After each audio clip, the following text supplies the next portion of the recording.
Estamos aqui de volta, meus amigos, para a gente falar agora um pouquinho sobre o IPTU, tá?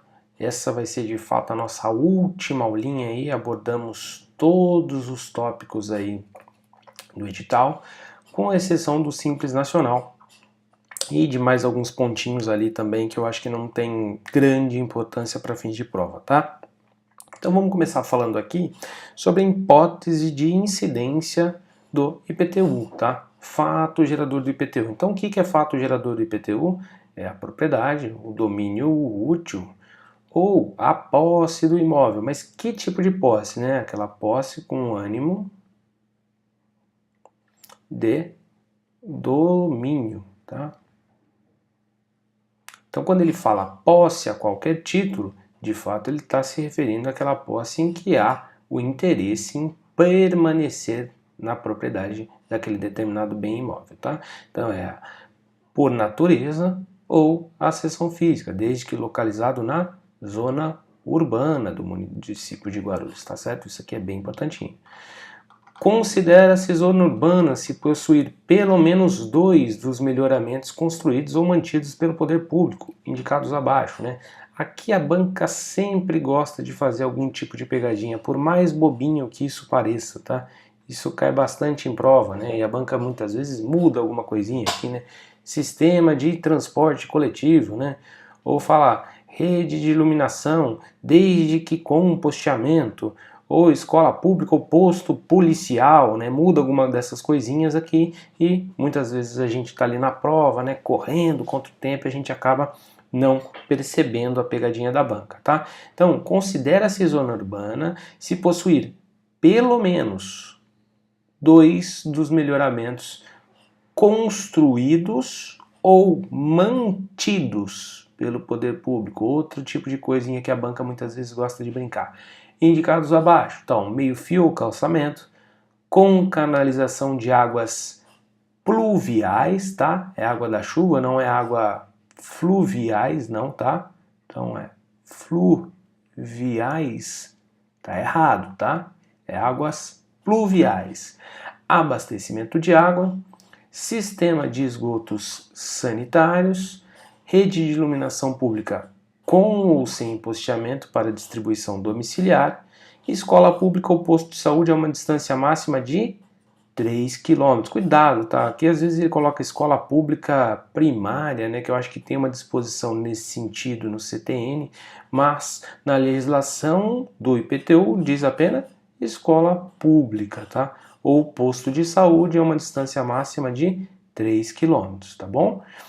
Também são zonas urbanas definidas por lei municipal como áreas urbanizáveis ou de expansão urbana destinados a habitação, indústria, comércio e a prestação de serviços, tá?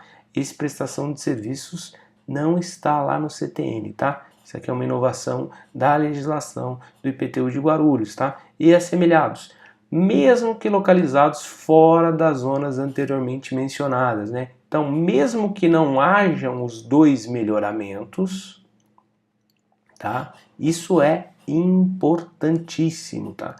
Então, mesmo que não hajam os melhoramentos apontados anteriormente, os 2 ou mais, né, melhoramentos, são consideradas zonas urbanas aquelas definidas em lei municipal como urbanizáveis ou de expansão urbana, desde que destinadas à habitação, indústria, comércio e a prestação de serviços, ok?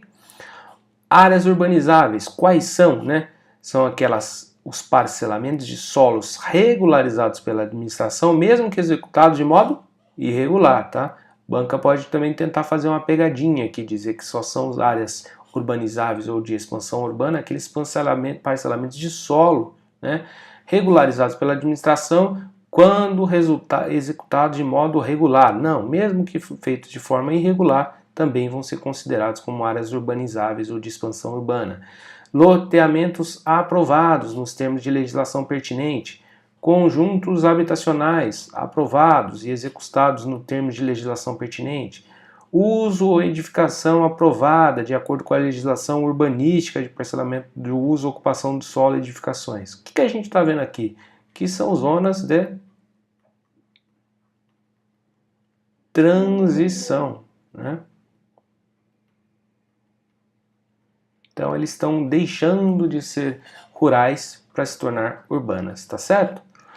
Nos casos apontados acima, em que as áreas urbanizáveis ou de expansão urbana são consideradas zonas urbanas, não há necessidade de que existam os dois melhoramentos, tá certo? Para que haja incidência do IPTU. Áreas de urbanizável ou de expansão urbana incide IPTU independente da existência de melhoramento. Isso aqui vocês têm que gravar, tá legal? Não está abrangido pelo IPTU, portanto, incide o ITR, o imóvel localizado na zona urbana do município e que comprovadamente seja utilizado em exploração extrativa vegetal, agrícola, pecuária ou industrial. Caso solicitados pelas autoridades fiscais, os proprietários eles devem comprovar, né, de fato, que aqueles imóveis são utilizados para as finalidades acima, né, ou seja, para atividade extrativa vegetal, agrícola ou pecuária ou industrial. Então aqui a gente tem um caso interessante, né, em situações em que, mesmo que eles estiverem localizados na zona urbana, caso se comprove que a utilização incidir em exploração extrativa vegetal, agrícola ou pecuária ou agroindustrial, o imóvel não vai ficar sujeito ao IPTU, tá? Ele vai se sujeitar ao ITR, que aqui a gente está tendo como parâmetro o destino daquele bem imóvel, tá certo?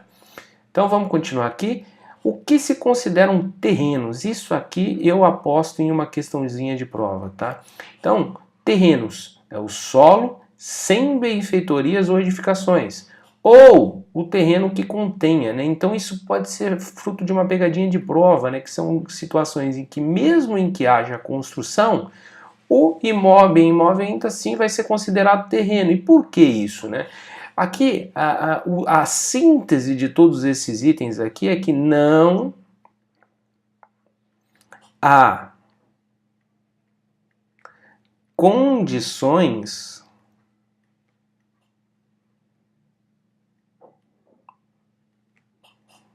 de habitabilidade, tá?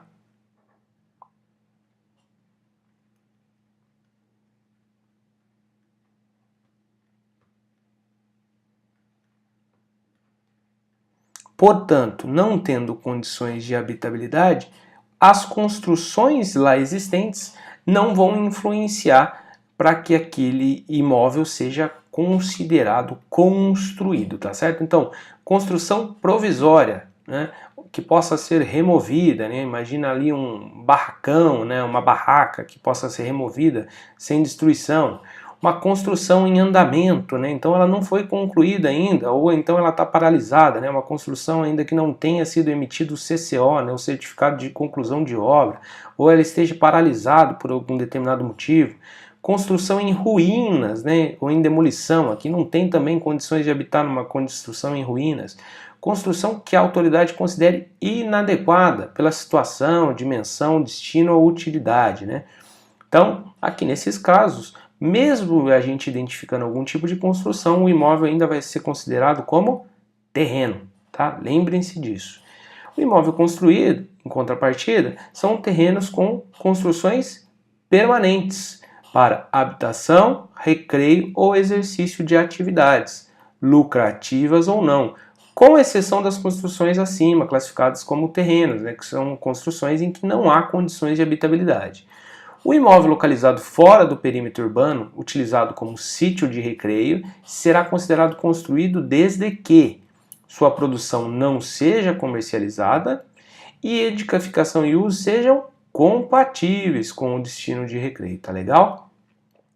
O fato gerador do IPTU, quando ele se dá? Todo 1º de janeiro de cada exercício, tá? Então é nesse momento aqui que a gente vai ter o fato gerador do IPTU, tá? Características do imóvel em 1º de janeiro, portanto, é que são consideradas para efeitos de lançamento do IPTU. Portanto, uma eventual ampliação de área, né, do imóvel feita no decorrer do ano. Quando é que essa ampliação vai estar refletida no IPTU? No exercício seguinte, né, em 1º de janeiro do exercício seguinte, tá certo? Então aqui, vou até apagar isso aqui. Opa. E fui lá para baixo. Vamos voltar aqui.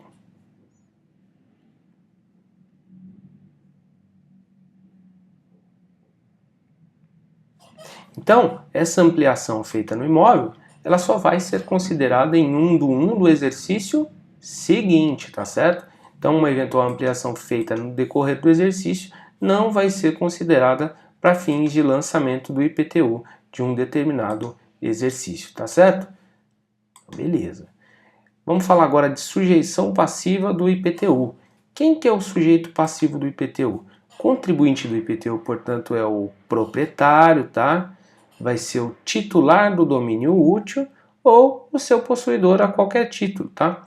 Acordos ou contratos particulares só produzem efeitos entre as partes, não produzindo qualquer efeito perante a fazenda. Portanto, né, um eventual acordo, tá? Um contrato que tenha sido celebrado entre locador, né, e locatário, ele não tem valor perante a fazenda pública, tá?